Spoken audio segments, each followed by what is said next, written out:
Este podcast é uma produção Reverber.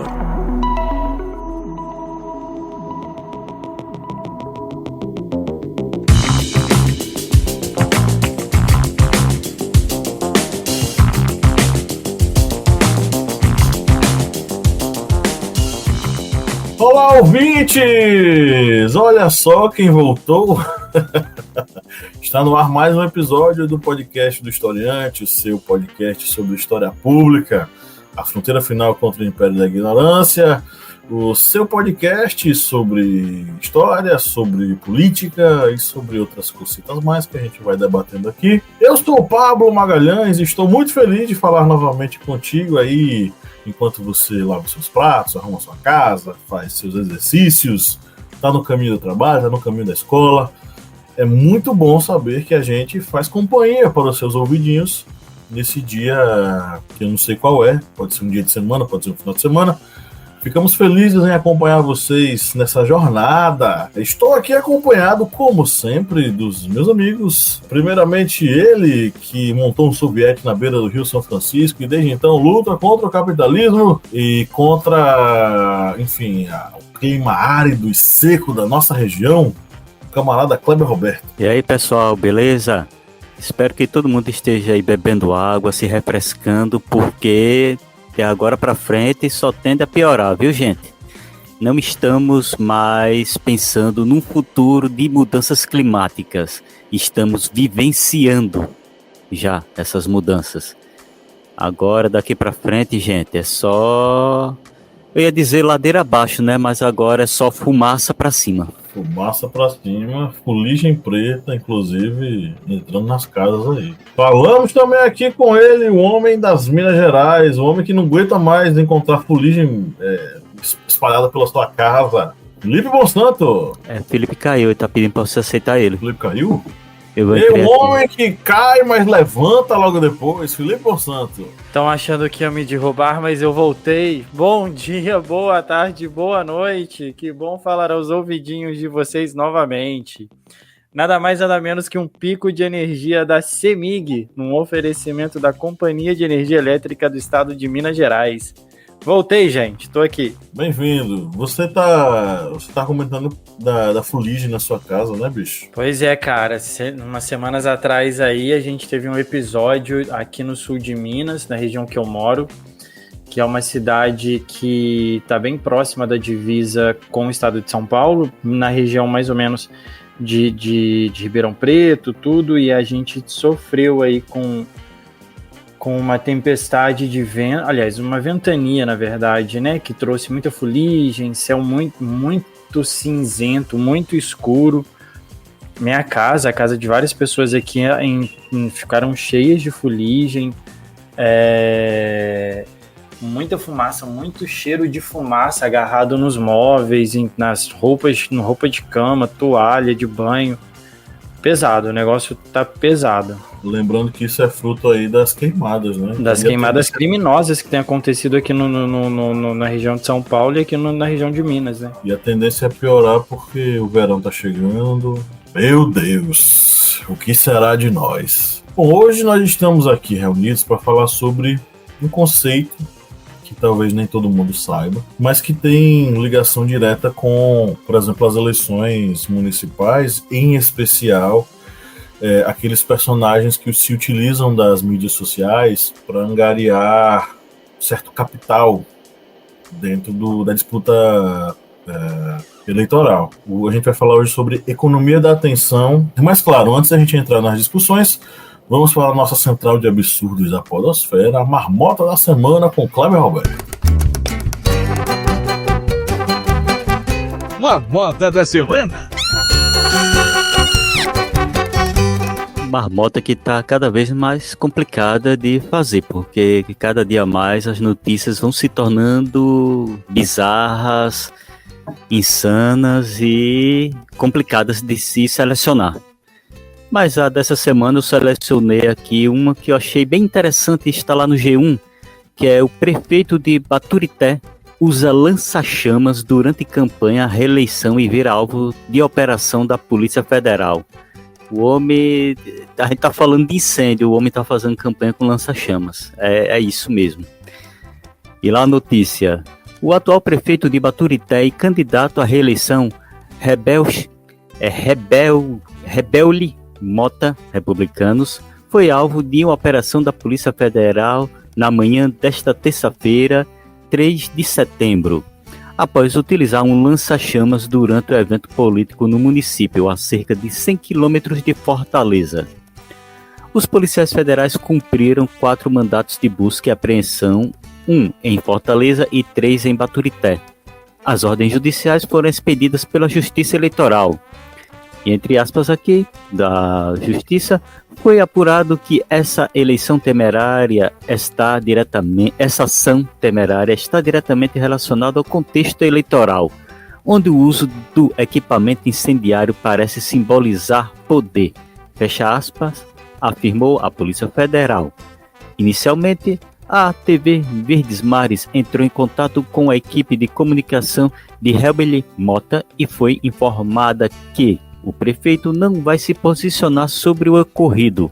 Porém, na tarde desta terça-feira, a coligação do prefeito emitiu uma nota em que afirma que o equipamento pirotécnico foi fornecido pela produtora contratada para as ações da campanha. É bem interessante, né? O político incendiário. Já vi de tudo. É coach magnético, político incendiário. Por aí vai. Esse é o Brasil, né? Que se vê de tudo. Porra, bicho, lança-chamas. Meu Deus do céu. Não é um... Agora, isso reforça aquela coisa, né? Na verdade, as eleições elas não são para eleger o melhor político, não. As eleições não existem para que alguém apresente suas propostas e em cima delas seja eleito. As pessoas querem diversão. Vai bem no tema do podcast de hoje. Atenção, provocar atenção. Ou você acha que o candidato que se elegeu presidente pegando um pedestal do microfone, imitando uma metralhadora, queria o quê? E o presidente que foi eleito com a motosserra, né, o Milei. Agora, isso evidencia, por exemplo, como o fascismo está tão presente na sociedade. Hoje a gente está falando disso, por exemplo, Mussolini ele usava a motocicleta, né? Mussolini ele fazia motociata, ele fazia... A ideia era que ele demonstrasse sua força e sua superioridade e causasse admiração praticando determinados esportes, né? Natação, ele fazia. Por exemplo, é fácil encontrar fotos deles em estação de esqui, em plena neve, assim, nevasca, ele de peito nu, mostrando os músculos assim, tipo, sou como se poder aqui. O frio é uma viralidade, né? Virilidade. Basicamente é o fascismo presente e ninguém nota.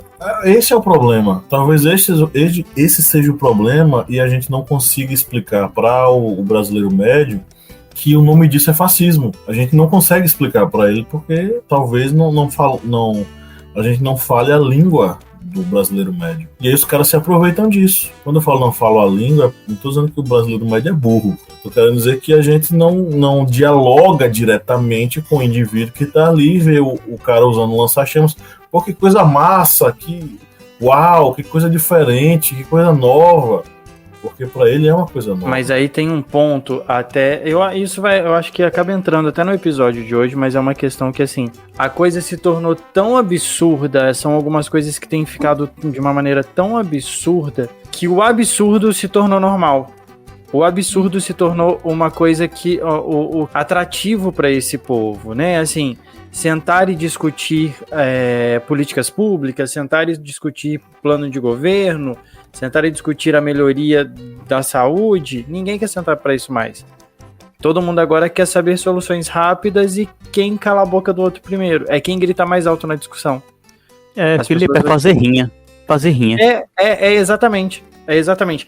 Eu tava até, né, enfim, a gente vai acabar estendendo aqui, mas eu estava ouvindo essa semana uma análise a respeito um pouco sobre o debate da Kamala Harris e do Trump, e falando exatamente o que o Pablo estava comentando aqui um pouquinho antes da gente começar a gravar, a respeito dela atacar nos pontos que ele se vangloria, né, que ele fala que é forte. Mas eu não sei se o discurso ali, esse discurso que ela está usando vai valer de alguma coisa, porque ele já convenceu tanto, ele já chegou num ponto de absurdo tão grande que as pessoas não ligam. Elas só vão assim, cara, ele é o diferente, é ele que vai salvar. Vai ficar uma merda, mas é ele que tem que ser, sabe? Assim, é irreal o negócio. Mas assim, lembrando, claro, que Trump ou Kamala Harris, um ou outro, eles representam basicamente a mesma coisa na política norte-americana. A questão é que Trump, ele é fascista. Kamala Harris é uma liberal que a gente já conhece, que, enfim, vai fazer toda a política liberal imperialista norte-americana do jeito que sempre fez, né? Então, por exemplo, a gente lembra do Obama, muita gente, o Obama e tal, representa uma política diferente e tal. Foi no governo Obama que grampearam a Dilma Rousseff. O governo do Obama que aconteceu o Wikileaks, né? Que a gente até falou sobre isso, tem um episódio sobre isso.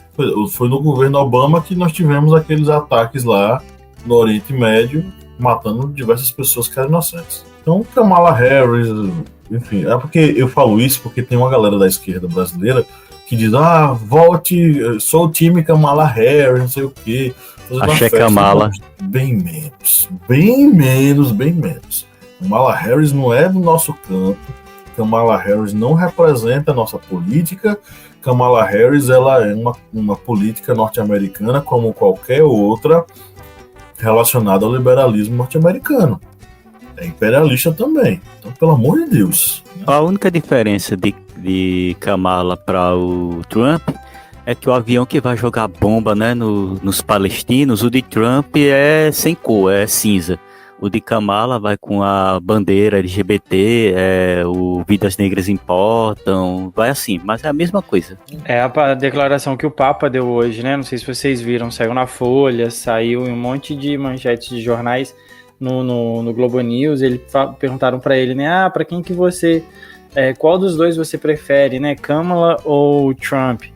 Aí ele soltou alguma coisa tipo, que vença o menos pior. É isso. Faço minhas as palavras do Papa, né? Olha que eu nem católico sou.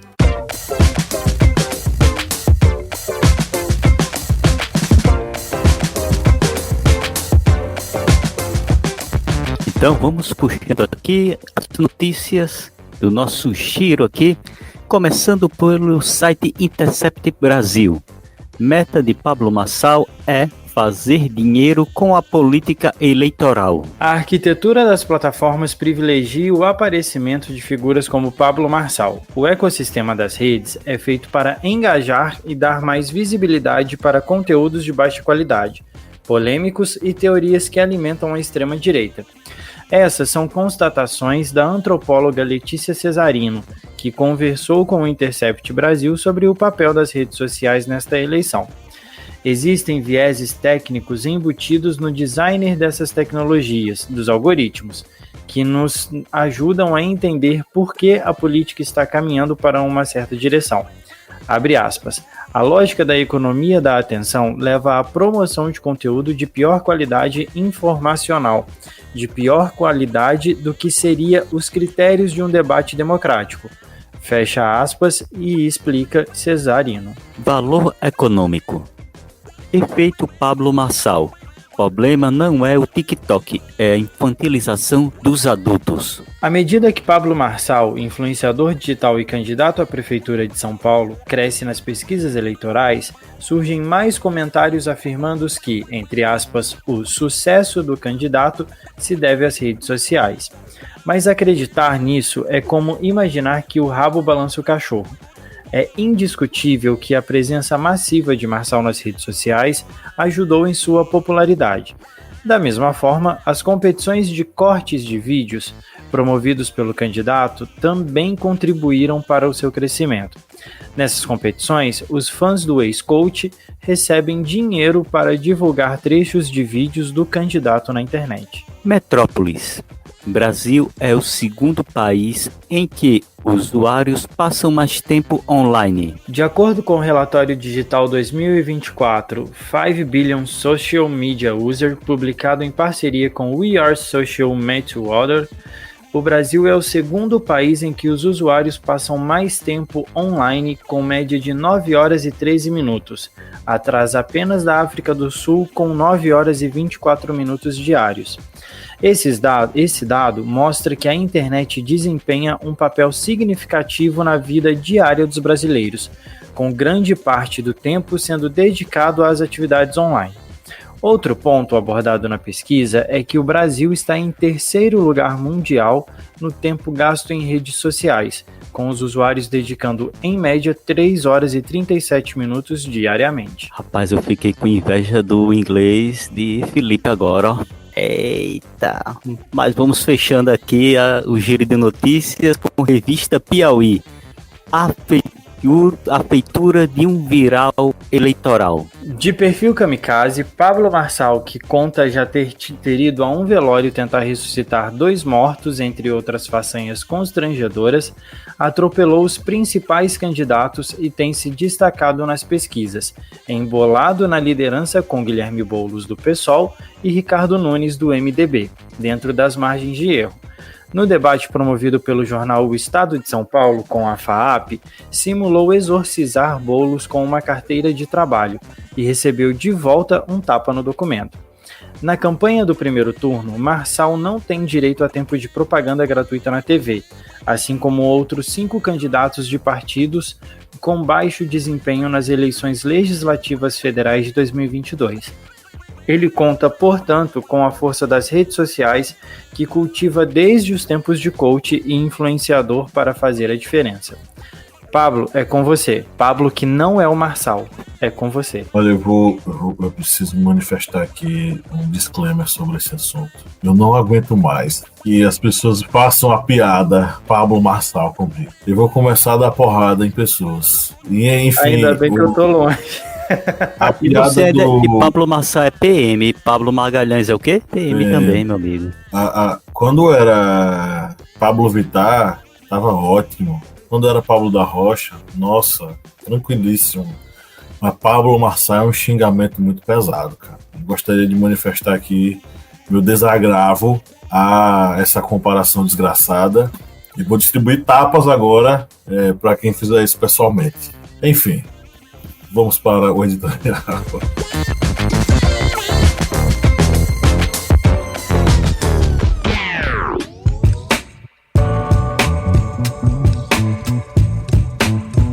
A economia da atenção se tornou um dos paradigmas centrais da sociedade contemporânea.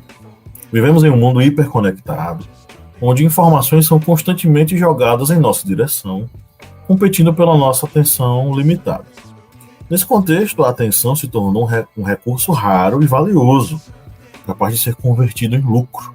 Grandes corporações como Google, Facebook e Amazon operam dentro desse novo mercado, onde a monetização do tempo e das interações dos usuários é a chave para a geração de receita. A sociedade se depara com dilemas profundos nessa nova economia. Um dos principais desafios é a fragmentação da atenção. Se antes éramos capazes de focar em atividades e reflexões mais prolongadas, agora somos constantemente interrompidos por notificações, anúncios e informações que, na maioria das vezes, são irrelevantes para as nossas vidas. Essa fragmentação dificulta a concentração em tarefas mais profundas como o trabalho, o estudo ou o simples ato de estar presente em um momento de lazer ou convívio social. Estamos sempre divididos com nossa atenção dispersa, o que nos afasta de experiências mais plenas e significativas. Um outro dilema central é a manipulação da atenção para influenciar comportamentos de consumo. Empresas de tecnologia investem bilhões de dólares em algoritmos que estudam e monitoram nossos hábitos, ajustando o conteúdo para nos manter engajados por mais tempo. O tempo de tela se torna a métrica de sucesso e as plataformas buscam incessantemente aumentar esse número. Mas o custo dessa abordagem é alto. A contínua exposição a conteúdos segmentados e projetados para maximizar o engajamento acaba influenciando nossas escolhas, muitas vezes sem que a gente perceba. Passamos a consumir o que nos é sugerido, compramos o que aparece repetidamente diante de nós, e até nossas opiniões e visões de mundo podem ser moldadas pelas bolhas de informação em que nos encontramos presos. Essa dinâmica de controle da atenção não se limita ao entretenimento ou ao consumo, mas afeta também a esfera pública. As redes sociais, que inicialmente prometiam democratizar a informação e o debate, acabaram se tornando campos férteis para a desinformação e o discurso de ódio. A atenção não está mais voltada para questões essenciais, como o aquecimento global, a desigualdade social ou os direitos humanos. Em vez disso, é direcionada para polêmicas superficiais que dividem e distraem. O escritor James Williams, ex-estrategista de anúncios da Google, nos convida a refletir sobre o verdadeiro custo dessa economia da atenção. Ele afirma que ao ceder nossa atenção a essas plataformas, nós estamos sacrificando outras vidas que poderíamos estar vivendo.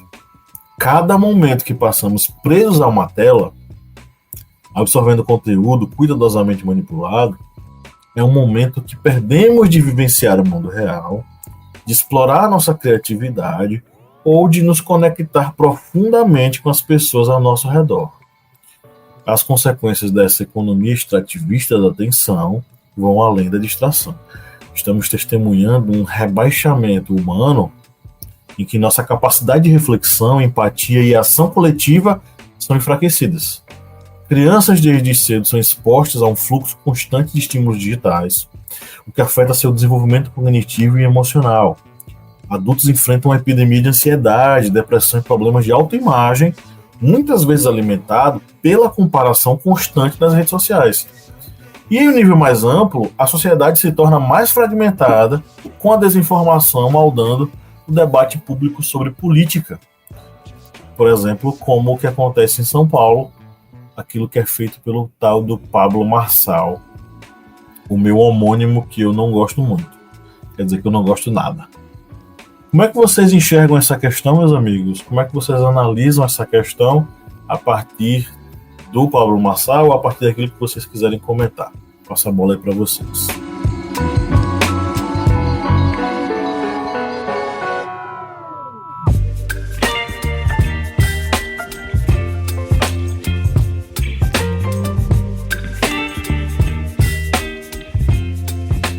O editorial ele me fez lembrar muito de uma máxima que tem dentro do marketing, que se você não está consumindo um produto, você é o produto, né?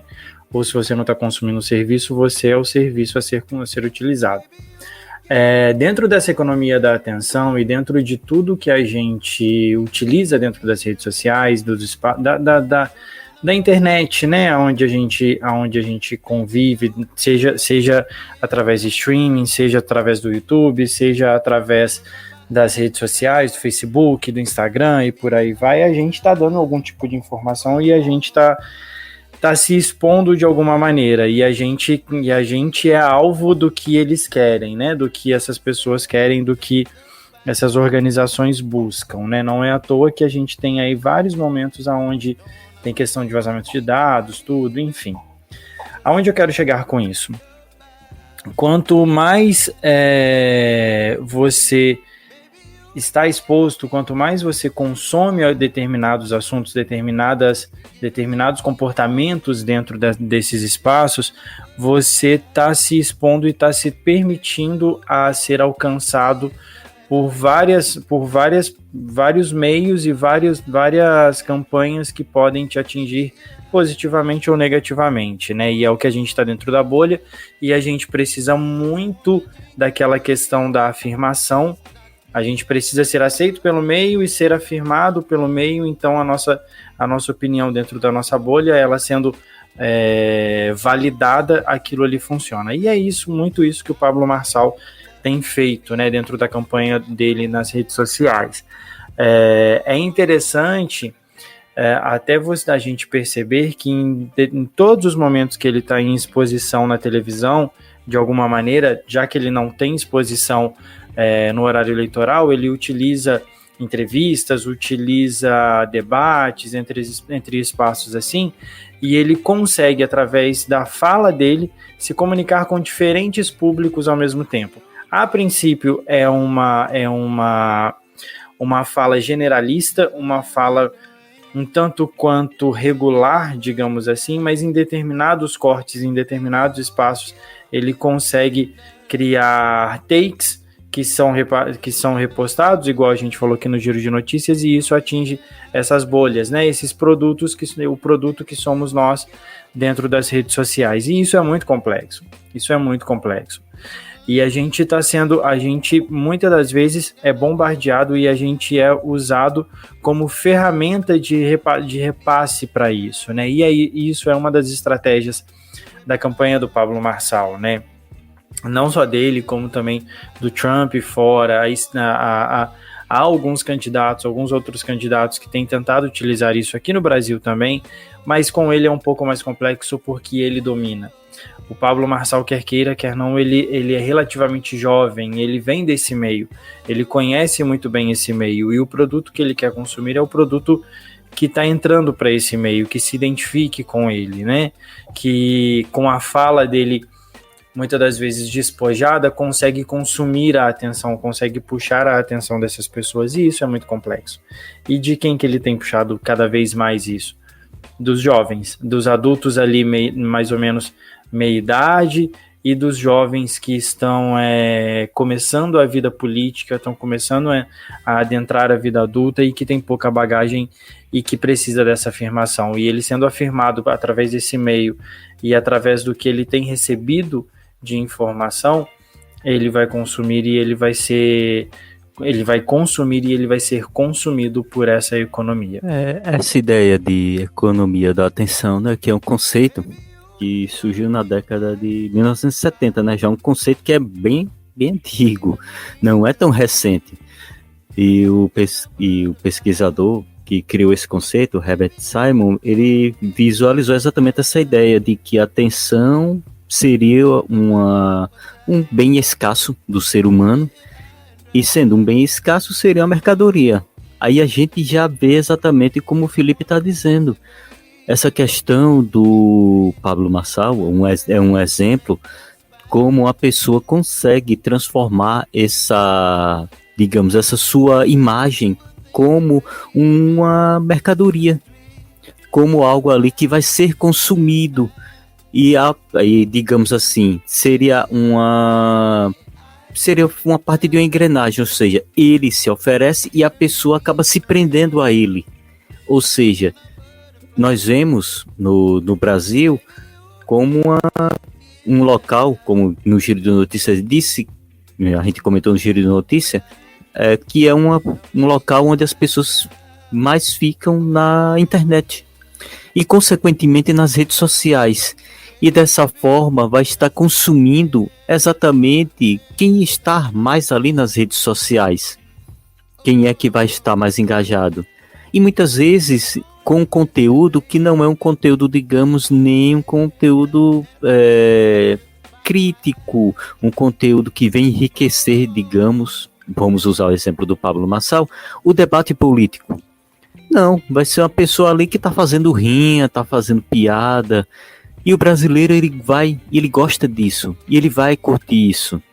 E como o próprio Pablo Marçal já tem uma rede de engajamento orgânica, isso aí facilita muito com que a atenção das pessoas acabe ficando presa a ele. Mas a gente também pode analisar que essa questão da economia da atenção, ela não vai ficar presa ali somente a, digamos, o debate político. Ela está presa a praticamente tudo que nós vivenciamos. Esta questão da internet é um exemplo disso, porque nós somos bombardeados constantemente por anúncios, por vídeos, por propagandas, e vocês podem analisar, é tudo curto, é tudo rápido ali. É exatamente a ideia do 30 segundos para fisgar o peixe. E o peixe é a nossa atenção, ou seja, a nossa atenção é a mercadoria, é o bem essencial para essas empresas. Por isso que a gente vê tudo muito rápido. E um exemplo disso é no próprio YouTube, que são as propagandas ali de no máximo 15 segundos. 15 segundos para fisgar o cliente, a música, a imagem, o conteúdo, e isso vai chamando a atenção das pessoas e vai sendo um bombardeio constante. E isso acaba muitas vezes até mesmo sobrecarregando as pessoas, que vão acabar diluindo sua atenção em muitas coisas. Você que está ouvindo aqui o nosso podcast, eu acho que vocês já, por exemplo, que vocês que usam, por exemplo, o Ali, Shopee, esses aplicativos de compras, muitas vezes fica ali rolando, na rolagem. Por quê? Porque sua atenção está ficando muitas vezes presa a um determinado produto, mas aí quando você faz a rolagem já fica preso, sua atenção já fica presa a outra. E ali quando você já vai curtindo, tal, olhando, depois quando você vai na rede social já está sendo bombardeado com aquele conteúdo. Ou seja, tá vendo aí o ciclo da sua atenção sempre sendo preso àquilo ali? Isso faz parte exatamente disso aí, da economia da atenção. E como é um conceito que não é tão utilizado, muitas vezes passa desapercebido.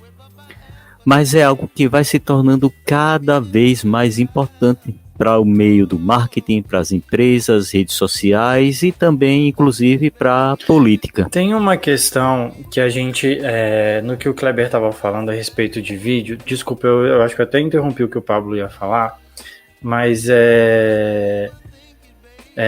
tem uma questão de como que, e é um estudo que eu li há pouco tempo, de como que essa economia da atenção, ela mudou o comportamento na música.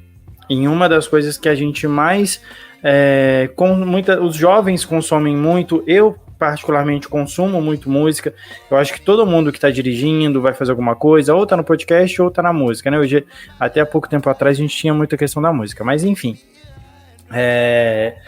até alguns anos atrás você tinha coreografias das músicas, que assim, ia praticamente a música inteira, tinha toda uma dança, tinha tudo tal.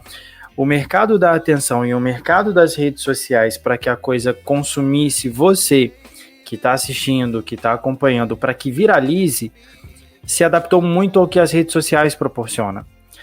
Todas as músicas hoje, se a gente parar para pensar, todas as músicas, seja sertanejo, seja funk, seja axé, seja o que estiver no hype agora, ela tem uma coreografiazinha de 15 segundos com um refrãozinho meio chiclete para grudar na cabeça.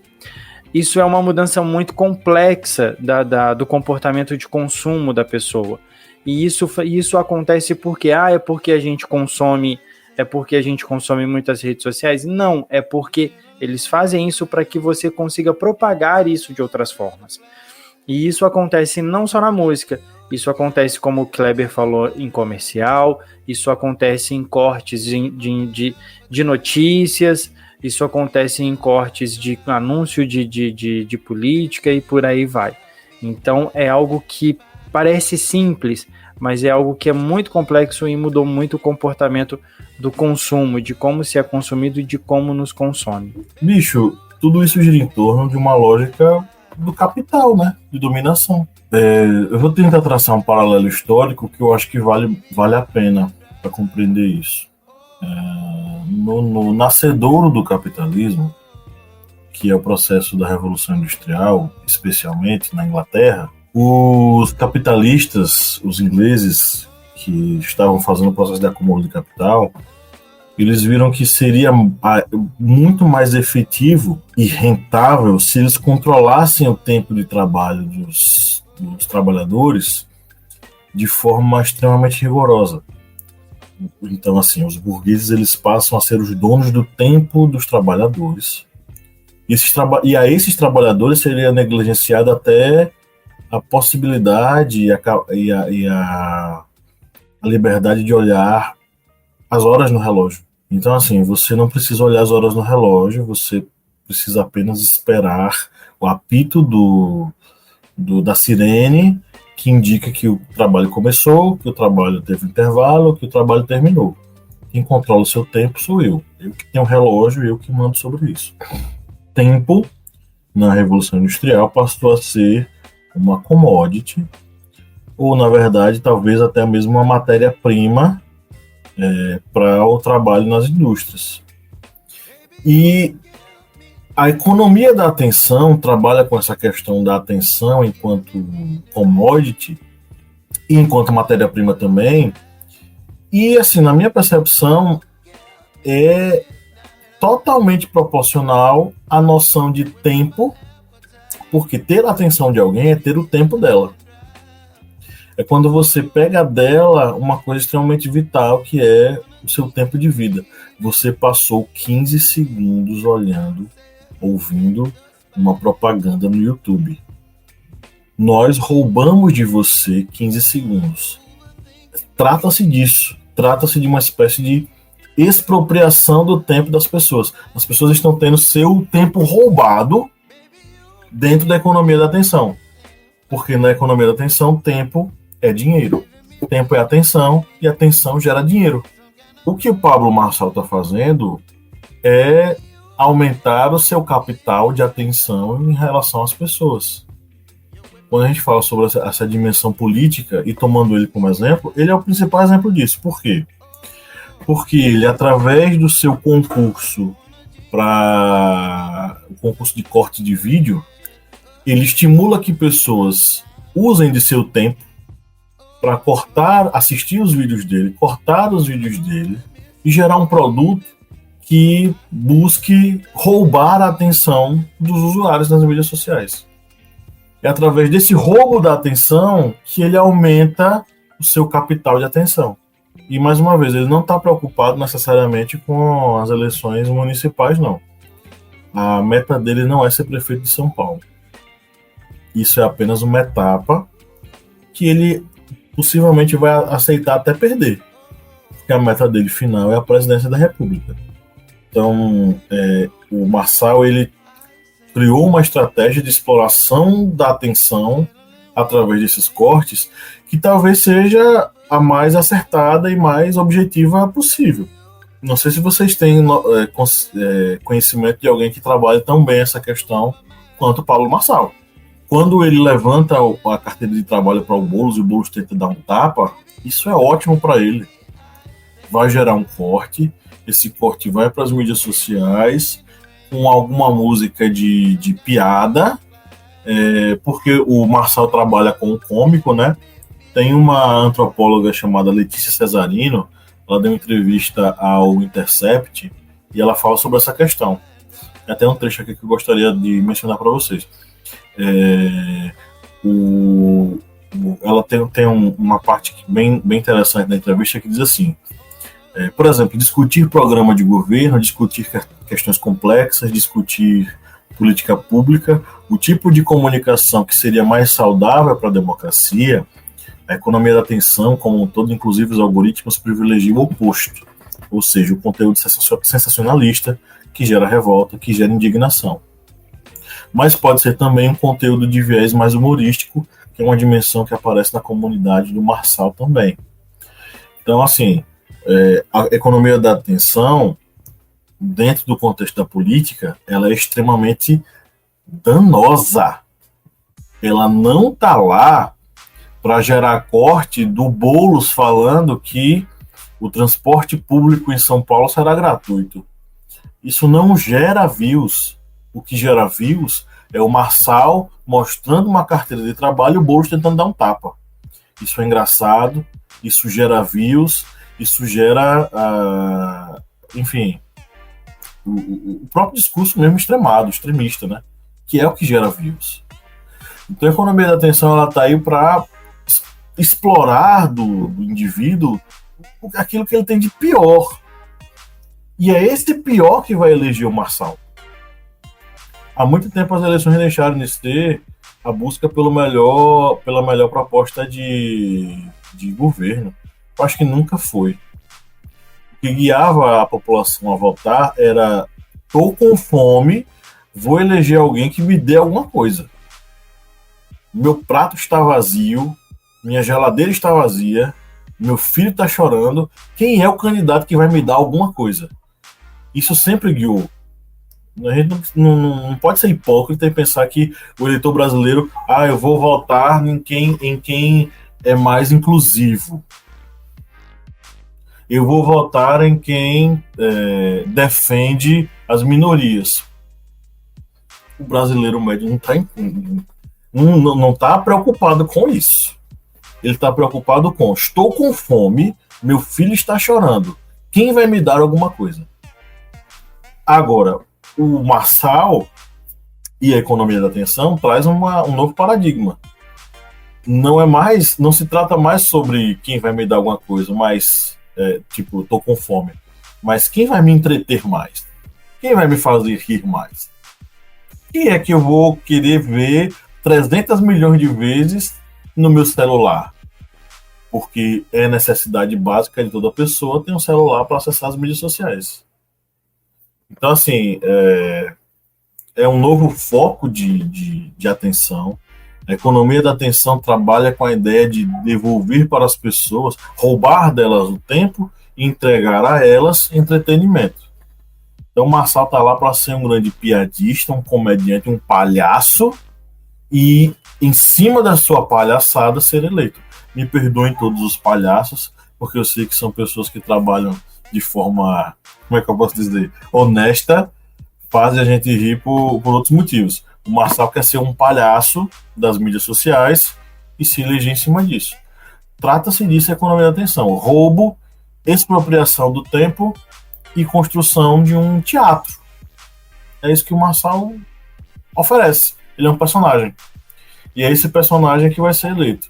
Infelizmente, pelos eleitores de São Paulo. Não sei se vocês pensam diferente, gente, mas eu acho que essa é dele. Eu acho que essa questão da eleição ainda em São Paulo, acho que nesse momento Pablo Marçal ele não consegue superar Nunes, que é o atual prefeito, e nem Guilherme Boulos. Mas ele está, através dessa economia da atenção, ele está conseguindo um capital aí, não somente financeiro, vamos dizer assim, mas político. Ele está se fortalecendo, porque ele está, através dessa estratégia, ganhando uma base gigantesca. A gente até nos bastidores comentava o quanto a atenção assim, a Bolsonaro tal caiu, mas ela caiu porque migrou. Houve essa migração para o Pablo Marçal em São Paulo, isso é um exemplo.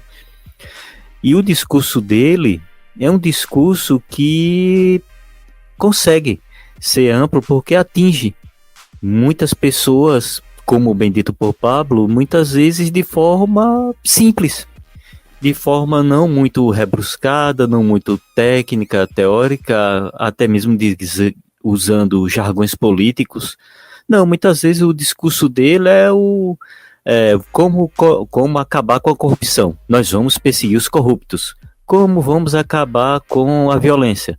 Vamos fazer mais concursos para policiais e combater a violência. Ou seja, é algo Kleber, simples, ele nem fala simplista. no debate quando perguntam para ele qual é a sua proposta sobre educação. Ele responde, entra lá no meu site que lá tem a minha proposta. Mas aqui eu quero falar que o Boulos é cheirador de pó, porque isso é que dá views. Isso aí dá o corte. Como disse no início, E é nem o corte. site ele tem, né? Ele vai chutando, vai falando, porque é isso que gera o engajamento. O videozinho ali, 15 segundos, 10 segundos, muitas vezes é um recorte que os outros políticos estão ali amassando ele, destruindo ele. Mas ali, através, digamos, sua rede, faz o corte ali do momento que ele falou alguma coisa interessante. E é isso que está engajando nas redes sociais, é isso que faz com que a atenção das pessoas fique presa. E é uma ação que está se perpetuando em várias áreas. Em várias áreas está se perpetuando essa ideia da atenção ali a todo custo, porque é algo que é essencial. Não somente, como disse, na política, na economia, no marketing, em várias áreas. E nesse momento em que as pessoas, digamos, são mais bombardeadas pelas informações, por esse ciclo de informações, eu acho que é o momento em que a sociedade está se tornando mais, infelizmente, atabalhoada. É o momento em que temos maior facilidade de acesso às informações. Não é preciso atualmente você, por exemplo, sair de casa e ir numa biblioteca para pesquisar um assunto, um livro, ter que ir na banca de jornais, esperar o jornal do dia para chegar para você conseguir a notícia impressa, ou esperar o noticiário que vai ser ali meio-dia ou 8h30 da noite. Não, você não precisa isso. Você abre um site de informações e tem tudo isso. Você abre um site de pesquisas e consegue pesquisar o que quiser. Mas é um momento em que as pessoas não fazem isso. Não fazem isso. Porque a atenção dela, esse bem valioso, está preso ali pela infantilização, digamos assim. Como a gente leu aqui no Giro de Notícias, lá no site Valor Econômico, que, digamos, esses políticos que usam e abusam das redes sociais dessa forma assim caricata, eles aproveitam exatamente essa questão de uma gama muito grande de brasileiros que não quer um conteúdo, digamos, mais técnico, rebruscado. Ele quer o conteúdo simples, o viral. O viral é que é interessante. E muitas vezes esse viral não está agregando nada, absolutamente nada. Só um dado para complementar aqui, Felipe, rapidinho. Lá na mesma matéria do Metrópolis, na pesquisa que é trazida, que eles trazem uma pesquisa no Relatório Digital 2024, publicado em parceria com a We Are Social e o Meltwater. Ele vem dizendo o seguinte: o brasileiro, ele é o terceiro colocado mundial no tempo gasto em redes sociais. São 3 horas e 37 minutos diariamente. Esse consumo de rede social, ele fala muito sobre o brasileiro, né? O brasileiro, ele usa muito a rede para se divertir, para poder se entreter. E nessa questão vem muito... A gente vem muito de uma cultura, e a gente foi muito construído nos últimos anos, a cultura da lacração. A cultura do... E não só no Brasil, né? Fora dele também. Então, assim, a gente vem muito dessa questão do consumo e da lacração. A gente foi criado, a gente cresceu muito com CQC, né? CQC, Pânico, a gente vem muito da não discórdia, mas da escória aí da comunicação com esses programas que revolucionaram, de certa forma, as formas de se comunicar, mas trouxeram a questão da lacração que não é interessante. E a partir do momento que o brasileiro médio, e aí não estou falando de classe média, não estou falando disso, eu estou falando de inteligência média para baixo, né, assim, de conhecimento médio, está tão distante, não consegue raciocinar as questões que ele realmente precisa para o que é melhor para ele, do que é melhor para a sociedade, para que ele tenha um futuro digno, se apega a discursos fáceis. E é onde vem a questão da afirmação, né, da necessidade de afirmação, e a questão da validação dentro da bolha, que está dentro de uma bolha onde todo mundo está falando a mesma coisa que ele. E assim, isso não é só para política, isso não é só para Shopee, para o produto que a gente compra. A rede social, ela é feita para isso, né? O algoritmo é feito para isso. Quantos de nós a gente já não falou alguma coisa perto do celular, ou algum lugar que a gente está, uma pesquisa besta que a gente faz, e depois a gente recebe um monte de propaganda de um monte de coisa. Isso é o algoritmo. E com a lacração, com o consumo disso, a gente consegue perpetuar. E é disso que o Pablo Marçal e muitas redes de publicidade, muitas agências de publicidade utilizam isso para propagar seus produtos, para viralizar produto, para viralizar comercial, para viralizar esses trechos, né, que o Marçal tem usado aí.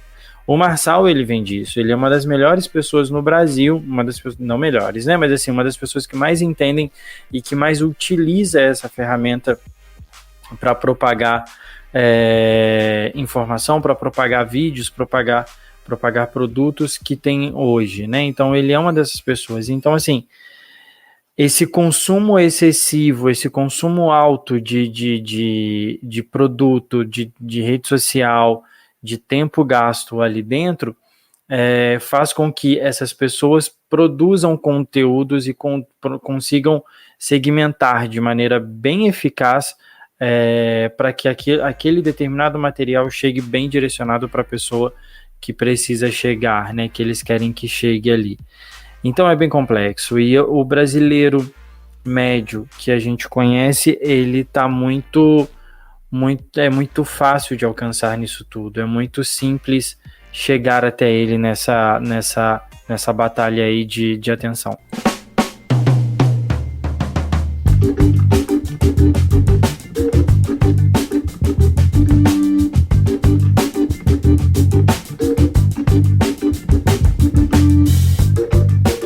Perfeito.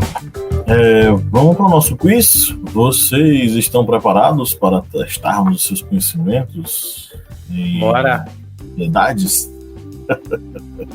Vê só, na semana retrasada, a gente virou, sei lá, produtor de conteúdo quinzenais. A gente só posta podcast aqui a cada 15 dias agora. Ultimamente tem sido assim. Há 15 dias atrás, Kleber Roberto, nós deixamos uma questão para a galera, não foi? Isso mesmo.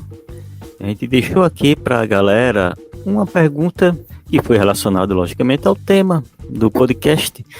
E a pergunta foi a seguinte: qual ano foi liberado o uso de redes sociais para candidatos fazerem campanhas eleitorais? E a resposta correta foi a letra C, em 2012. Foi no ano de 2012, pela primeira vez, que foi liberado o uso das redes sociais para candidatos fazerem campanhas virtuais. E essa informação tem como fonte o site da Câmara dos Deputados. Ou seja, algo assim que a gente pensa que já tem aí mais de uma década, né, que os candidatos podem fazer uso de redes sociais. E a gente percebe que parece que só um lado aprendeu, né, a fazer esse tipo de campanha. E aí deu prêmio, né, Pablo? Pelo amor de Deus. Sim, o prêmio dessa semana aqui foi excelente. Foi a medalha de papelão com a imagem do Elon Musk. Nossa, maravilha. Oh, coisa boa. E o prêmio dessa semana, viu? A culpa é sua, viu, Pablo? Todinha sua, a culpa o prêmio dessa semana. Foi em homenagem a você. Porque vocês aqui não sabem, gente, nos bastidores, Pablo fica falando dos vídeos aí da galera hippie que fica falando com o povo dos outros planetas. Eu? Não, eu falei dos hippies. Você gosta de falar, não, pessoal aí dos magnético lá, ó, do não é esse não, isso aí é mais antigo ainda. É uma galera, uns jovens místicos que falavam que eu estava aqui há 4.500 anos e eu despertei e eu tô aqui para trazer iluminação para vocês. Participem da nossa sessão de iluminação. A sessão de iluminação custa R$5.700. Aí, pra mim assistir esse vídeo desse negócio de iluminação aí, vou rir um pouco. Assistir, o que aconteceu, agora tá aparecendo no meu AdSense lá, o pessoal. Você quer falar com ETs? Você gosta de cristais? Tá vendo? Isso é culpa de quem? Do nosso PM aqui, Pablo Massal? Não, Pablo Magalhães. O prêmio aqui vai ser um chapéu de alumínio com fone de ouvido para você falar com os ETs de Ratanabá. Os ETs de Ratanabá ainda existem? Eu pensei que eles tinham sido todos bombardeados quando o Bolsonaro, o Lula tivesse bombardeado essa desgraça todinha. Estão esperando o contato de vocês aí com o fone de ouvido acoplado aí no chapéu de alumínio. Acoplado no furinho. Isso é homenagem ao nosso Pablo Magalhães aí, que incentiva a gente a assistir vídeos super educacionais e motivadores. O prêmio vai para vocês, viu? Vou fazer a pergunta aqui, espero que vocês ganhem, porque eu quero ver vocês usando essa desgraça aí. Veja só, tem uma pesquisa que a gente mencionou aqui, a Digital 2024, que é realizada pela We Are Social, em parceria geralmente com alguma empresa. Para fazer essa pergunta, eu peguei os dados do ano passado, porque desse ano não trouxe ainda, não tinha fechado a pesquisa em relação a esse tópico, tá? Então a pergunta é a seguinte: segundo os dados lá da We Are Social, da Digital 2023, qual é a média global de tempo que as pessoas passam nas redes sociais por dia? No caso, a média global, a gente falou sobre a média brasileira. Vou dar aqui as 3 alternativas para vocês. Alternativa A, 1 hora e 30 minutos. B, 2 horas e 24 minutos. C, 3 horas e 45 minutos. Qual é a média global de tempo que as pessoas passam nas redes sociais? O que vocês acham? A opção B para mim. Eu acho que é a opção B também, viu? E eu acho que vai os dois levar a parada que Kleber inventou de Ratanabá para casa. Que vocês acertaram, tá? Aí, pode mandar o endereço aí, Felipe, pra você falar com os ETs aí de Ratanabá aí. Eu não posso ter, porque vai dar interferência com a conexão com os ETs de Varginha. Entendeu? Que É aqui do mesmo, lado, vai então dar não uma posso guerra receber. civil. Guerra nas Estrelas. Pois é, entendeu? Não dá. Vai gerar um Star Wars. Vai. O ET de Varginha contra os ETs de Ratanabá. Ratanabá. Vem aí uma próxima trilogia. 2 horas e 24 minutos a média global, sendo que a média online são 6 horas e pouco, tá? Agora sim, dá pra refletir, 6 horas e pouco, se a gente passa o tempo inteiro conectado, respondendo mensagem, a gente só fica 6 horas, porque o tempo completo, né? Mas aí tem que pegar o seguinte, média global mede também países que têm acesso restrito à internet. Então, nesses países que beira a, sei lá, números bem baixos, você acaba jogando a média para baixo. Então, é mais ou menos essa pegada aí. E também toda a desigualdade social mundial, pessoas que não têm celular, que não usam mídias sociais, enfim. Tem toda essa problemática. E aí vai a pergunta para os nossos ouvintes, né, Felipe Bolsonaro? Exatamente. Deixa eu ler. São dados da mesma pesquisa, viu, bicho? Beleza. Qual fator tem maior influência no tempo gasto nas redes sociais? Letra A, idade do usuário. Letra B, dispositivos utilizados, pode ser celular, computador, entre outros. E letra C, tipo de rede social. Fica aí um questionário para vocês, o questionamento para vocês. Respondem lá na nossa caixinha, no seu agregador de podcast, no Spotify, no Apple Podcasts. Responde também no nosso Instagram. Fala lá a sua resposta, que semana que vem o Kleber vai dar o presente, o prêmio para vocês aqui ao vivo. Todo mundo se conectar com os ETs, que é uma coisa muito saudável. Lembrando aí dos bolsonaristas, né, que faziam conexão, né, com os ETs na época das eleições, eles ficaram aquele negócio na cabeça, assim, com a mãozinha. Do celular. Mandando mensagem. Meu Deus, O código bicho. Morse para os ETs. A que ponto chegamos? Perguntou o passageiro ao motorista do ônibus. Mas tá vendo, ó, a gente tá quase chegando no futuro, a gente não tá chegando no futuro porque a gente não deixa. Aí era pra gente ter carros voadores em 2024. Pablo Marçal tá querendo colocar telégrafo, teleférico em São Paulo. A gente Paulo não quer Marçal deveria deixar, botar um teleférico no furico dele. Que isso? Porque sinceramente, bicho, o povo morrendo de fome, o PCC tomando de conta de São Paulo todinha, e o filho da puta quer botar uma porra de um teleférico a tomar no cu, né, velho? Puta que pariu, né? Não, como é que você vai resolver? Mas isso é típico dele. Pablo, como é que você vai resolver a questão da violência em São Paulo?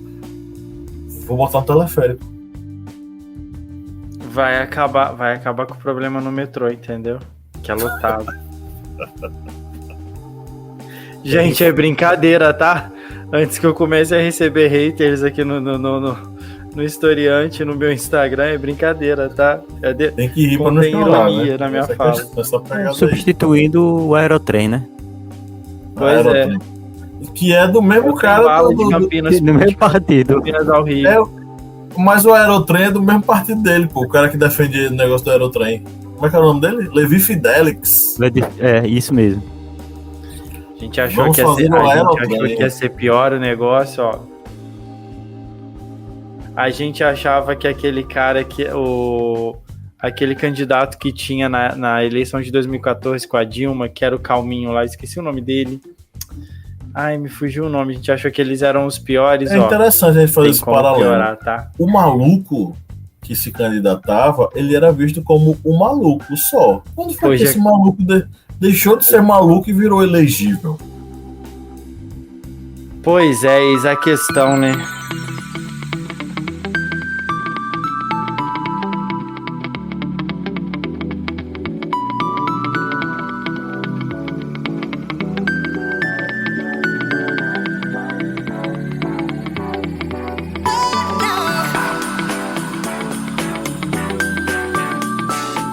Bom, vamos para nossas indicações. Eu queria mandar um abraço. Vou mandar um abraço aqui para 2 ouvintes. Meu Deus, estou sem o meu celular. Deixa eu correr aqui para não perder tempo. Primeiro, vou mandar um abraço para nossa ouvinte Esther. Ela é minha aluna e me interpelou na escola terça-feira, não sei. Foi um desses dias aqui dessa semana. E disse que ouviu o episódio anterior da gente todinho. Alguém lembra do nosso último episódio, gente? Tema? O nosso último episódio, a gente falou sobre a democracia em rede social, né? Aqui a gente falou muito sobre a campanha eleitoral e como as redes sociais ouviu até o final, gostou bastante, veio comentar que concorda com a gente, que achou o máximo, etc e tal. Esther, um grande abraço para você. Eu disse que a gente ia mandar esse abraço. Estamos mandando. Meus amigos, mandem um abraço aí para Esther também. Um abraço, Esther. Obrigado por ouvir a gente. Firmes e fortes aqui, mesmo com alguns contratempos, mas estamos na luta. E a outra pessoa é um ouvinte nosso recorrente, que é quase de casa já, um amigo, né? Que mandou mensagem pra gente dizendo que já estava com saudade do podcast. Essa coisa de gravar a cada 15 dias é uma bosta. Eu não gosto. Mas infelizmente é o que sobrou pra gente dentro dessas possibilidades. O Matheus Vinícius de Souza, ele mandou mensagem pra gente lá, episódio maravilhoso, parabéns, estava sentindo falta do podcast. Um abraço, Matheus. Saiba que a gente fica muito tocado com a sua fala e eu acho que é um sentimento de todos nós. A gente gostaria de poder produzir mais, estar mais presente com vocês. Mas infelizmente nossas vidas estão extremamente loucas e tá meio difícil. A gente vai tentar pegar o boi pelo laço e dar conta dessas questões. Felipe, curiosidade da noite. Você quer ouvir? Eu quero ouvir, mas neste exato momento de um relato está acontecendo um incêndio na beira da estrada próximo à minha casa. Relatos de uma pessoa que mora no Sudeste. Mas agora que está passando pela ameaça a sua integridade física? Não, só vai encher minha casa de fuligem. Eu usava muito em Juazeiro, porque lá nós temos o semiárido, né? Um ambiente mais seco, de sangrar o nariz, inclusive, de tal secura do ar. E lá nós tínhamos uma empresa chamada Agrovale, que quando queimava a cana, a casa enchia de fuligem. A gente usava toalha molhada no rosto para diminuir os efeitos da queimada. Pode ser que ajude. Mais um paninho úmido no meu quarto. Aqui alivia muito a sensação, viu? Digo por experiência própria. Vamos lá, Felipe Monsanto. Hora de curiosidade. Felipe, você possivelmente estudou Segunda Guerra Mundial na escola, né? E aí você soube lá que os nazistas, eles quase ganharam a guerra, né? Você sabe por quê? Exatamente. Porque eles tinham um canal de comunicação mais fácil e mais ágil na época que facilitava eles a se locomover durante a guerra. Na verdade, o mais crucial disso foi a estratégia de batalha deles, né? Sim. Kleber. Como é que é o nome dessa estratégia de batalha? Da guerra, né? A Blitzkrieg, a Guerra Relâmpago, era ataque super rápido, concentração bem grande de forças, e esse ataque deveria ser feito para evitar que o inimigo reagisse. O inimigo não conseguia reagir. Foi assim que eles venceram a Polônia, a França, os Países Baixos, a Bélgica, exatamente num golpe só. Logicamente, na União Soviética, encontraram um problema, né? Os territórios muito vastos. Se na França você percorre 500, se na França em 500 quilômetros você derrota o exército em 4, 5 cidades grandes, na Rússia você percorre 1000 quilômetros e vai do lugar nenhum para canto nenhum. Uhum. Justamente. Agora sim, Felipe, como é que esses caras conseguiam fazer esse tipo de batalha? Você sabe? Não envolve sei, o não uso faço de ideia. drogas. Os nazistas conseguiram fazer a Blitzkrieg, que o Cleber acabou de falar, porque os nazistas, os soldados, estavam loucaços na droga. Eles usavam metanfetamina. Veja Chocado, só, gente. o exército nazista distribuiu metanfetamina para suas tropas. A metanfetamina que eles faziam era o Pervitin. Era uma droga que os soldados recebiam que era... O que era passado para eles? Que era para tratar de ansiedade. Era para tratar picos de ansiedade que eles poderiam ter, estresse e tal. Que era só tomar aquilo ali todo dia que eles estariam bem. E aí eles tomaram como se fosse tomar café da manhã, entendeu? Só que aí o que aconteceu? Aquela parada era nada mais, nada menos do que metanfetamina. E aí tem um escritor chamado Norman Waller que fala sobre a questão da metanfetamina na sua obra. Ele fala que essa droga mantinha os caras acordados com um sentimento de euforia e de invencibilidade. Os nazistas eles passaram a fabricar o Pervitin em 1937.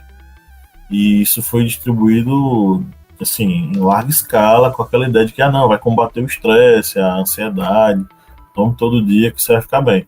E aí os caras estavam loucaços na droga, e isso aí permitiu que a estratégia da Blitzkrieg fosse, que o Kleber falou, fosse altamente letal.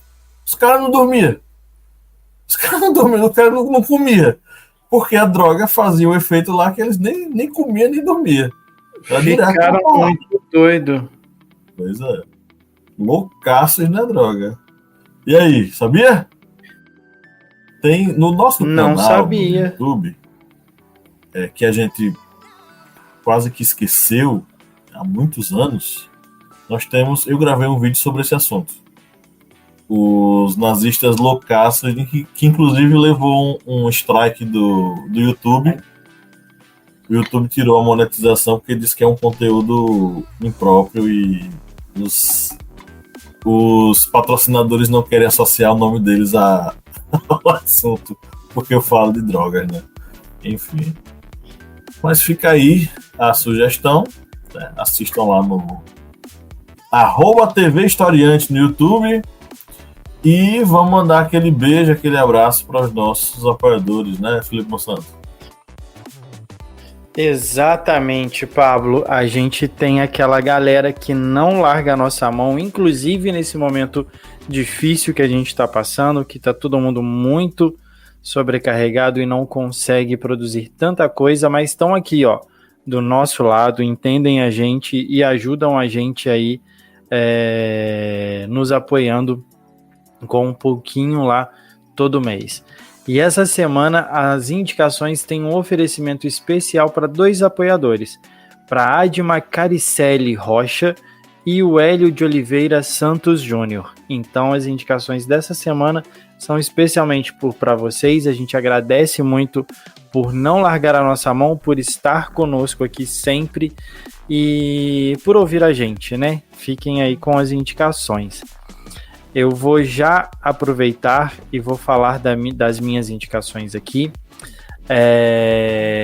Para assistir, eu vou indicar um episódio de Black Mirror que chama Nosey Dive, que é um episódio das redes sociais. Eu não sei se quem já assistiu tudo, que é uma questão onde as pessoas vivem numa sociedade que, para elas serem aceitas em alguns espaços, elas precisam ter a aprovação dos demais dentro das redes sociais. E aí tem uma menina que ela quer participar de um evento e ela precisa ter uma determinada pontuação dentro daquela escala de aprovação, e ela vai atrás dessa aprovação, e aí rola todo o episódio e fala muito sobre como nós somos produtos, né, das redes sociais muitas das vezes. Então fica aí de indicação para poder assistir esse episódio. Ele está disponível na Netflix, né? O Black Mirror é da Netflix, e é uma boa pedida para assistir aí no final de semana. E para ouvir, tive a oportunidade de viver Caetano e Maria Bethânia Assim, eu estava em Belo Horizonte na semana passada a trabalho, acabei emendando o final de semana por lá e conseguir viver Maria Bethânia e Caetano Veloso, que são, assim, dois monstros, dois deuses da cultura nacional. E até uma coisa engraçada, no começo do show, uma das pessoas que estavam na minha frente pegou e falou assim: nossa, o microfone do Caetano tá mais baixo que o da Maria Bethânia. Não, era a voz de Maria Bethânia que se sobrepõe à de qualquer um, né? E é por ela que eu vou indicar a música, uma das músicas que eu vou indicar essa semana, que é As Canções Que Você Fez Pra Mim. É uma música que eu gosto muito, ela canta, tá no tracklist da turnê. É linda a música, uma música que eu gosto bastante. E eu vou indicar também a música Em Paz, do 5 a Seco, que é uma banda gaúcha que eu gosto muito e que voltou aos palcos na semana passada e vai ter disco novo ainda esse ano. Mas aí, pra gente ir matando a saudade deles enquanto não lançam conteúdo novo, fica aí a música Em Paz deles. Então são essas as minhas indicações dessa semana. Eu vou indicar um livro-jogo, que é o livro-jogo O Porão. Para quem curte RPG no estilo Aventuras Fantásticas, que você não precisa um mestre e outras pessoas para jogar, é nesse estilo, nessa pegada. E O Porão, que é um livro-jogo de Vitor Soares e Giovanni Arseno, ele é baseado na ditadura militar no Brasil, por isso o título O Porão. E nesse jogo, nesse livro-jogo, você vai jogar com uma personagem que vai resgatar sua companheira dos porões da ditadura, ou seja, de um local ali que ocorria as torturas. Ele se baseia ali nos finais da década de 1960, ali logo após o AI-5, ou seja, pegando todo aquele contexto histórico do período, digamos, mais cruel da ditadura militar, e faz toda essa pegada de um livro-jogo, um RPG, que é muito interessante para vocês conhecerem também um pouco mais da história do Brasil, no caso aí da história da ditadura militar no Brasil, mas com essa pegada de um jogo. O Porão, livro-jogo, de Vitor Soares e Giovanni Arseno. E como música, vou indicar duas músicas aqui o Bon Jovi. Blaze of Glory e Living on a Prayer, que estou indicando essas duas músicas porque nessa semana em Nashville, o Bon Jovi, ele conseguiu evitar que uma mulher ela cometesse suicídio durante a gravação do videoclipe dele na cidade.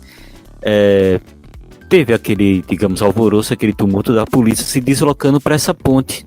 E ele pegou e foi até a pessoa e utilizou de todas as, digamos, o seu conhecimento nessa área, porque quem não sabe, Bon Jovi, ele faz parte de uma ONG, de uma organização que cuida da saúde mental de pessoas. Ele não é, digamos, faz parte, ele é, digamos assim, o CEO dessa ONG. E ele também é CEO de outra ONG que cuida de pessoas vulneráveis. Oi? Embaixador. É o dono mesmo, ele financia. É o dono. É o dono. Ele financia mesmo. Essa que cuida da pessoas, tipo uma CVC. CVV, desculpe. A CVV, que é Centro de Valorização da Vida. Só que lá nos Estados Unidos ele tem outro nome. Tem essa ONG e tem outra também que cuida de pessoas vulneráveis. Tanto com tentativa de relocação de trabalho, alimentação, vestuário, isso aí para pessoas vulneráveis, ou seja, pessoas em condição de rua, ou seja, é um cara aí que está engajado aí, digamos, na assistência social. E fez essa semana agora, na semana de gravação, também essa ação, uma ação heróica, porque muitas pessoas ficariam só de longe, e ele não. Fez sua parte e conseguiu aí resgatar esta pessoa. Então, em homenagem aí ao Bon Jovi, vai duas músicas do bom e velho hard rock para vocês escutarem aí neste final de semana. Bon Jovi que melhorou muito como pessoa, né? Tem uma entrevista com a Luísa Brunet. Luísa Brunet? Meu Deus, é a Luísa Brunet? Aquela atriz loira, lindíssima, que hoje é uma senhora, né? É a Luísa Brunet, não. Meu Deus, Não, como é que é o nome Luísa dela? Brunet é Meu Deus do céu. Enfim, ele faz um comentário extremamente machista com ela. Essa questão realmente, digamos, muitos músicos do hard rock, assim, dos anos 90, deram uma melhorada boa. O Guns N' Roses, Axl Rose mesmo, ele tinha uma música que era racista mesmo, que era One a Million, que fazia insultos à comunidade negra e tal. Não era nem insulto, usava termos pejorativos na música. E ele decidiu que não ia tocar mais essa música em shows. Teve um box do Guns N' Roses e ele decidiu retirar, não, essa música não entra. E ele disse que realmente foi um erro, aquela composição na época. A mesma coisa com Sebastian Bach, que ele tinha uma música mesmo que tinha, digamos, termos pejorativos com a comunidade LGBT. Aí a música ele pegou e fez uma alteração bem grande, era tipo insultando. Aí nesse trecho que insulta pessoas LGBT, ele trocou tipo por pessoas que gostam de beber cerveja, assim, farrear, entendeu? Ele substituiu todo o trecho da música. Logicamente, uma galera reacionária odeia isso, né? Ataca Guns, Sebastian Bach, mas eles mudaram bastante. E ainda bem que estão mudando para melhor. A entrevista que eu citei não é da Bruna Lombardi. É com a Bruna Lombardi. É uma atriz lindíssima que fez novelas na Globo e tal. Hoje é uma senhora. Nossa, é verdade. Quantos anos eu não ouço falar nela? Pois é. E aí ela tinha um programa de entrevistas. E era uma entrevista do Bon Jovi. E aí o Bon Jovi disse que no meio da conversa, do nada ele fala: eu gostaria... Ele dá uma cantada nela, coisa bem de velho dos anos 80. Eu gastaria uma grana pra cuidar de você, pra te deixar feliz. E a Bruna Lombardi fica putaça com isso. Que história é essa de grana? Eu ganho a minha própria grana. Eu não preciso da grana de homem. Eu não preciso de dinheiro pra me fazer feliz. Eu sou feliz com as coisas que eu quero. Então que história é essa? Não preciso de sua grana não, eu tenho grana e tô muito bem. E ele fica todo sem jeito e tal. Então o do Bon Jovi, que foi entrevistado por Bruna Lombardi, para o bom velhinho que salvou uma pessoa de um suicídio. Nossa, que evolução humana, hein? Parabéns, Bon Jovi. Todos têm a possibilidade de melhorar, né? Pois é, vou até ouvir Bon Jovi esses dias. It's my life, now or never. Não, né? Cara, eu vou fazer umas indicações meio nada a ver hoje. Que eu nem coloquei no roteiro. Vou falar do roteiro, mas que eu não coloquei. Hoje eu estava lá no IFAL, corrigindo uns trabalhos, e aí veio um casal de alunos que, enfim, penúltima semana de aula, estavam de boa lá, enfim. Lá no Instituto Federal existe certa liberdade para os alunos e eles trafegam no campus, e eles estavam vindo de um projeto que tem lá de extensão que é de música. E eles chegaram para mim: professor, fizemos 2 músicas. Você quer ouvir? Uma em inglês e outra em português. Pô, claro, né? Parei de corrigir as coisas lá e fui ouvi-los. Eles são um casal, são namorados. E aí eles tocaram as 2 músicas e eu fiquei muito surpreso. Ele toca muito bem e ela canta muito bem. O Moisés e a Yasmin, inclusive, se ouvirem esse podcast, um abraço para vocês. E ficamos lá batendo um papo. E eles me fizeram lembrar de um filme que já há algum tempo eu não assisto, mas que eu acho que vocês conhecem, não sei, né? Antes do Amanhecer, com Ethan Hawke e Julie Delpy. E eles tocaram uma música que me lembrou uma música que a Julie toca no segundo filme, que é Antes do Pôr do Sol, que ela faz uma valsa para o Jesse e tal, aquela coisa romântica. E eles fizeram uma música muito parecida, a melodia, né? Eu falei para eles. E sugeri que eles assistissem esse filme. Eu me sinto, toda vez que isso acontece, é isso que eu quero falar, toda vez que isso acontece, quando eu sugiro para os meus alunos alguma coisa que eu vi na minha juventude, eu me sinto um velho acabado. eu me sinto como se estivesse com um pé na cova. Porque esse filme eu assisti na minha juventude, mas ele não é da minha juventude, ele é da juventude da minha mãe. Minha mãe é uma mulher jovem, ela tem 50 e... eu tô com 36, ela tem 15 anos a mais do que eu. Contem aí. 71. Para com isso. Sua mãe nasceu em 71. Isso, mas 36 mais 15 dá quanto?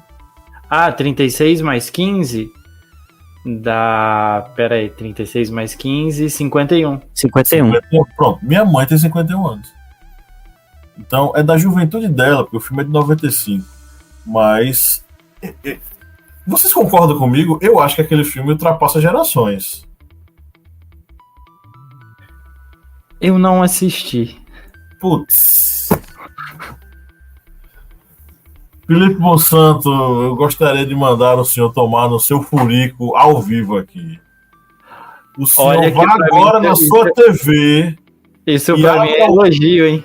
Abra o Max aí, por favor, e vá assistir.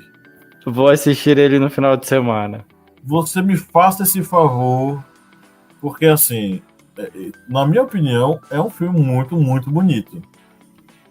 Todo improvisado, praticamente, porque quem cria as falas são os dois atores, o Ethan Hawke e a Julie. E é qual é a premissa básica do filme, né? São dois jovens que se encontram no trem, tá passando pela Áustria, e eles começam a conversar coisas triviais. E aí ele chama ela, não, vamos pro vagão restaurante, eles continuam conversando, né? E aí ele vai descer em Viena e ela vai seguir a viagem dela, ou seja, eles vão se separar naquele momento. Só que aí ele volta e faz uma proposta para ela, e se você descesse em Viena comigo agora? Meu voo é só amanhã e eu vou ficar perambulando pela cidade porque eu não tenho dinheiro para pagar um hotel. E você, que tal você me fazer companhia? A gente ficar conversando pela cidade e passar o tempo. Aí ela fica assim, meio, eita, será que eu vou, será que eu não vou? Aí ele faz uma proposta. Imagine que, vamos saltar daqui a 20 anos. Você tá casada, um casamento merda. Você fica pensando, por que eu estou com o meu marido? E você fica lembrando dos caras com quem você namorou e não deu certo. Um desses caras sou eu. Imagine que você agora está numa viagem no tempo, voltando ao passado, para tentar provar para você que os caras com quem você ficou não chegam nem aos pés do seu marido. Imagine que essa viagem é agora. E você vai fazer esse experimento comigo. E ela topa. E eles descem em Viena. E o resto, assisto o filme, porque ele é muito bonito. Não tenho condições para poder assistir um filme desse. Por quê? Porque eu tô solteiro. Tô sozinho. Bicho, pelo amor de Deus, velho. Então, resumindo, eles caminham pela cidade e aí você vai acompanhando Viena, que é uma cidade muito bonita, e o filme é um grande bate-papo entre eles passeando pela cidade, sabe? Aquela coisa daquele... Sabe um filme que acontece numa noite e é um filme baseado em diálogos? É muito bonito. É um filme muito bonito. Sugiro. Assistirei no final de semana. Não era minha indicação, mas virou minha indicação porque eu tive essa conversa com os meus alunos. Foi uma conversa tão proveitosa, aí eu fico pensando, puta que pariu, por que a rede de ensino estadual dos estados não proporciona que professores e alunos tenham um tempo para conversar? É sala de aula, sala de aula, sala de aula, sala de aula, e a gente não consegue conversar com os alunos, bater um papo, sabe? Enfim. Prosseguindo, eu tinha colocado aqui no roteiro a série Os Anéis do Poder, que está no Prime Video na segunda temporada, baseado nos livros do Tolkien, do autor do qual Kleber é especialista.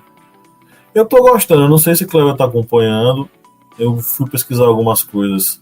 Eles estão tentando seguir ali os acontecimentos que fazem parte de, salvo engano, Silmarillion, e de alguns escritos avulsos de Tolkien que ele não publicou, enfim, para poder compor aquela história ali que é anterior aos filmes, das 2 trilogias que estão disponíveis aí para a galera assistir.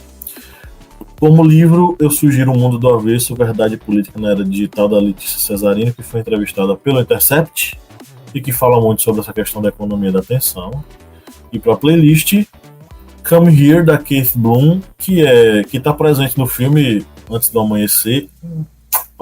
Música muito bonita. É folk americano, aquela coisa mais violão e aquela pegada mais indie, sabe? Muito bonito. Dos anos 70. Né? Então, inclusive numa das cenas que eles vão para a loja de discos e vão ouvir o disco na câmara de audição. Aí fica engraçado porque eles ficam um querendo olhar para o outro, só que fingindo para o outro que não está olhando. Aí quando um olha para a outra, ela desvia olhar, e ela olha para ele, ela desvia olhar. É engraçado. E a outra música é Delírio. Essa música é de um duo chamado Outro Eu, que eu gosto bastante. Salvo engano, Lídia Verônica me apresentou essa música aí desses caras, mas ela não lembra. Eu perguntei para ela. Ela disse, não conheço. Meu Deus, eu ouço porque um dia ela me mandou a música. Mas enfim, um dia a gente resolve essa questão. E de uma moça chamada Clarissa, que tem uma obra também interessante, escutem ela. Mas a minha música que eu vou colocar é Delírio. Tá? Enfim, amém. Abemos podcast, meus amigos! Abemos podcast. Subiu Fumaça Branca. Abemos podcast. É isso aí, então. Nossa Senhora, 1h35, nós 3 aqui só, hein? A gente geralmente faz isso quando tem 4 pessoas, 5 pessoas. Rendeu bastante. Queria agradecer a você que nos ouviu até agora pela sua paciência, pela sua atenção. Nós roubamos a sua atenção ou nós conquistamos? Agregamos valor. Conquistamos. Melhor. Ou nós devolvemos para você conteúdo interessante. Foi muito bom ter você aqui até o final. Saiba que é você que mantém a gente vivo aqui. A chama da produção de conteúdo acesa dos nossos corações. Então é isso. Um grande abraço a todos e todas. E no 3 vamos dar o nosso tchau coletivo. 1, 2, 3. Tchau! Tchau!